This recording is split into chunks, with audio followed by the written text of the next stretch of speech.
Code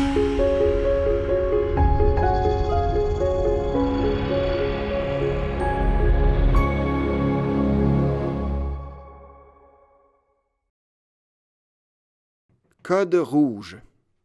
Si vous décelez de la fumée ou si vous découvrez un incendie, tirez immédiatement la languette du boîtier de l'alarme, ce qui déclenche l'alarme. Lorsque retentit le signal d'alarme, l'infirmière ou l'infirmier responsable du rez-de-chaussée se rend immédiatement au poste des infirmières et des infirmiers du rez-de-chaussée. Pendant ce temps, la compagnie de sécurité communique avec le service des incendies. L'infirmière ou l'infirmier se couvre du casque protecteur orange ou revêt le dossard orange. Le système énonce qu'il y a code rouge en précisant l'étage et l'aile. Par exemple, code rouge, incendie, 2e étage, aile quartier. Simultanément, l'infirmière ou l'infirmier identifie le foyer de l'incendie à l'écran du système. L'infirmière ou l'infirmier utilise l'émetteur du système de communication vocale pour déclarer le code rouge, et ce, 3 fois, précisant le foyer de l'incendie, soit la chambre, le salon, la salle ou le couloir. De là, l'infirmière ou l'infirmier demeure à l'affût et disponible en tant que commandant, jusqu'à l'arrivée des délégués du service des incendies. Code vert. Si l'évacuation horizontale s'impose, l'infirmière ou l'infirmier de l'étage où se trouve le foyer de l'incendie déclenche le code vert en insérant la clé prévue à cet égard dans la serrure qui est dans le boîtier et en tournant cette clé. Le code vert est alors annoncé et sont précisés l'étage et l'aile où se trouve le foyer de l'incendie. Par exemple, code vert, évacuation, 2e étage, aile quartier. Il faut alors que soient évacués les résidents à l'extrémité inverse de celle où se trouve le foyer de l'incendie. Les infirmières ou infirmiers et les infirmières ou infirmiers auxiliaires doivent alors procéder à l'évacuation de chacune des chambres. Les résidents ambulatoires et les visiteurs sont les premiers à être évacués et à se diriger au-delà des portes coupe-feu, soit au bout de l'aile si le foyer de l'incendie est vers le centre de l'étage, soit vers le centre de l'étage si le foyer de l'incendie est plutôt au bout de l'aile. Lorsqu'elle ou il pénètre la chambre d'un résident non ambulatoire, les membres du personnel doivent rassurer le résident et préciser qu'elle ou il reviennent sous peu avant de fermer les fenêtres.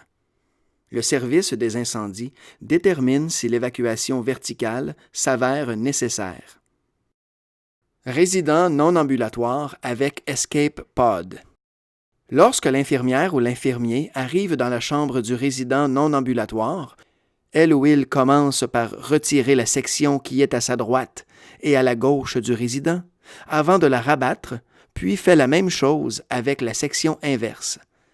Elle ou il prend bien soin de rabattre la première section sur la deuxième, avant de retirer la 3e section et de la rabattre par-dessus les pieds du résident, puis de la fixer par-dessus la première et la 2e section.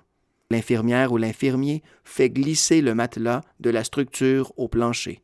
L'infirmière ou l'infirmier tire ensuite le matelas hors de la chambre, jusque dans le couloir, là où elle ou il referme la porte de la chambre et ouvre la languette qui est au bas de la porte et qui indique que la chambre est évacuée. S'il s'agit d'une évacuation horizontale, l'infirmière ou l'infirmier amène le résident au lieu de rassemblement de l'aile qui est le plus éloigné du foyer de l'incendie. Si l'évacuation verticale a été déterminée, l'infirmière ou l'infirmier tire le matelas jusqu'au puits d'escalier le plus près, là où elle ou il fait glisser le matelas, un palier à la fois.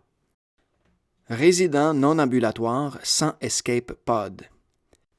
Lorsque les infirmières ou les infirmiers arrivent dans la chambre d'un résident non ambulatoire dont le lit n'est pas muni du dispositif Escape Pod, elle ou il rassure le résident avant de rabattre les coins du drap pour en faire une toile et de le soulever pour le tirer hors du lit. Elle ou il le dépose alors par terre et le font glisser hors de la chambre, prenant soin d'ouvrir la languette qui est au bas de la porte et qui indique que la chambre est évacuée.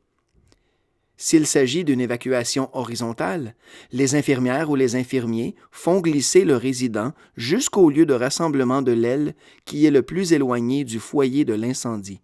Si l'évacuation verticale a été déterminée, les infirmières ou les infirmiers soulèvent le drap et portent celui-ci dans l'escalier, un palier à la fois.